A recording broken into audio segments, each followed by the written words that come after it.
لڑکی کو گفٹ ملتا ہے موبائل کی شکل میں، لڑکی کو گفٹ ملتا ہے کپڑوں کی شکل میں، اور کپڑے گھر لے کر پہنچتی ہے. کیا ذمہ داری نہیں بنتی پیرنٹس کی، ماں اور باپ کی، کہ وہ سوال کریں کہ یہ گفٹ تمہیں کس نے دیا؟ کون ہے جو تمہارے اوپر اتنے سارے پیسے خرچ کر رہا ہے؟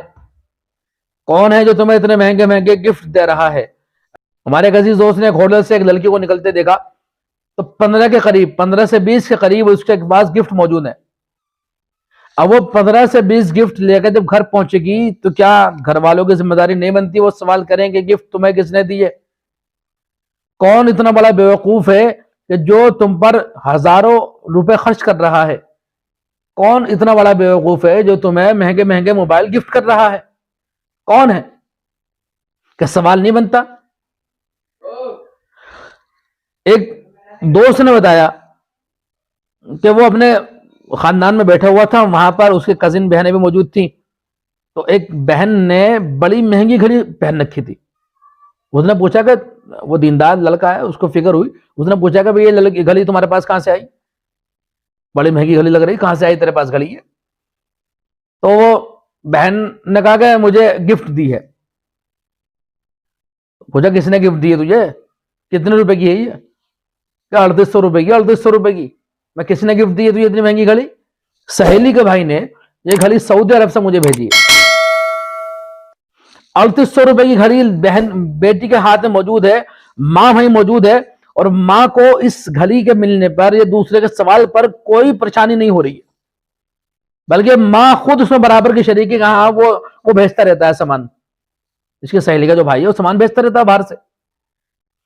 3800 روپے کا سامان ایک لڑکا بہن کی سہیلی کو دے رہا ہے، بہن کو نہیں دے رہا. وہ سگی بہن کے لیے اس لڑکے کے دل میں کوئی محبت نہیں ہے، سگی بہن پر وہ کوئی روپے خرچ کرنے کو تیار نہیں ہے، بہنوں کی سہیلیوں پر خرچ کیا جا رہا ہے پیسہ، اور مہنگے مہنگے گفٹ دیے جا رہے ہیں.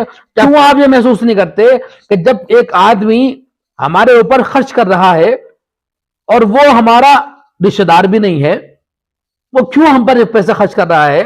کیا کبھی یہ سوال ذہن میں آیا ہے کہ وہ اس پیسے کو جو وہ خرچ کر رہا ہے کیا کبھی وہ وصول کرے گا؟ وہ کہاں سے وصول کرے گا؟ اس کی کون سی قیمت ہمیں دینی پڑے گی یا ہماری بچے کو چکانی پڑے گی؟ کوئی اتنا بڑا بیوقوف نہیں ہے جو بلا بغیر لالچ کی آپ پر پیسے خرچ کرے گا. اس دور کے اندر، اس مہنگے ترین دور کے اندر، اس لالچی زمانے کے اندر ایک آدمی آپ کے اوپر ہزاروں روپے خرچ کر رہا ہے، آپ کی بچی پر ہزاروں روپے خرچ کر رہا ہے. اس کا ایک لالچ ہے اور وہ اس لالچ کو پورا کر کے رہے گا کسی بھی حالت میں، اور آپ کے اوپر خرچ کیے گئے پیسے کی پوری قیمت وصولی جائے گی، اور وصولی جا رہی ہے، وصولی جا رہی ہے. اب عزت سے،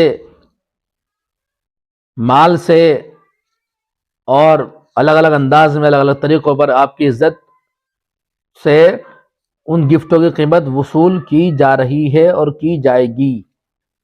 اس غلط فہمی میں دھوکے میں نہ رہیں کہ میری بچی کو گفٹ دے دیے تو دے دیے بس. جس طرح سے ہم ان گفٹوں پر خاموش بیٹھے ہیں، ہماری مجبوری بن جائے گی کہ ہمیں معلوم ہوگا کہ ہماری بچی بے عزت ہو رہی ہے اور ہم کچھ بھی نہیں کر پائیں گے، کیونکہ ہم ہزاروں روپے کا سامان لے چکے ہیں. ان ہزاروں روپے کے سامان نے ہمارے منہ پر تالے لگا دیے ہیں.